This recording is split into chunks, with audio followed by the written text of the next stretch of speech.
새출발 기금에 대한 소상공인과 자영업자들의 이런 움직임, 처음부터 예견된 부분이기도 합니다.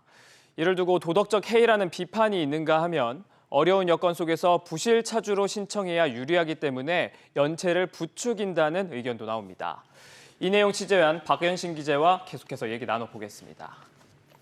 박 기자, 그 고의 연체에 대한 유의는 초기부터 예견됐던 건데 캠코의 입장은 어떻습니까?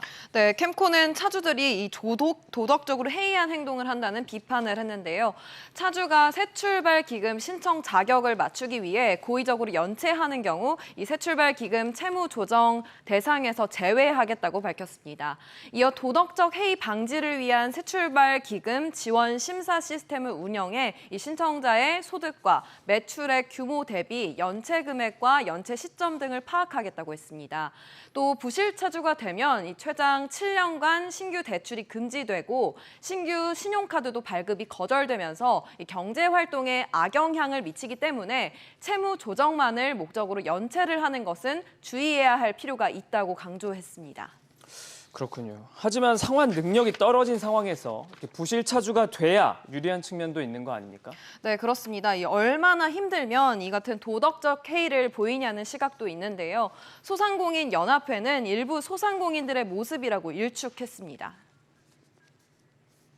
대다수의 소상공인분들은 재무상환 의지를 가지고 현재 빚을 열심히 갚아 나가시려는 의지를 가지고 있으신 걸로 알고 있습니다. 네, 이어 오는 9월 소상공인 대출 상환 유예 조치가 종료되는데 정부가 추가 연장을 해야 한다고 촉구하기도 했습니다. 그렇군요. 결국 부실을 부추기게 된 셈인데 어떤 대안들이 있을까요? 네, 코로나19가 사실상 종식됐다고 보고 있지만 이 경기는 여전히 침체된 상황인데요. 이에 따른 소상공인에게 시간을 좀 더 벌어줄 필요는 있다는 의견이 나옵니다.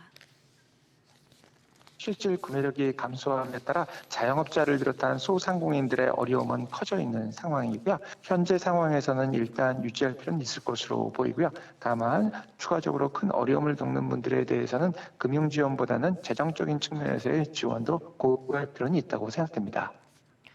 또 기존 대출을 잘 갚을수록 금리를 내려주는 식의 추가적인 지원 정책 설계도 필요하다는 지적입니다. 그렇군요. 박 기자, 잘 들었습니다.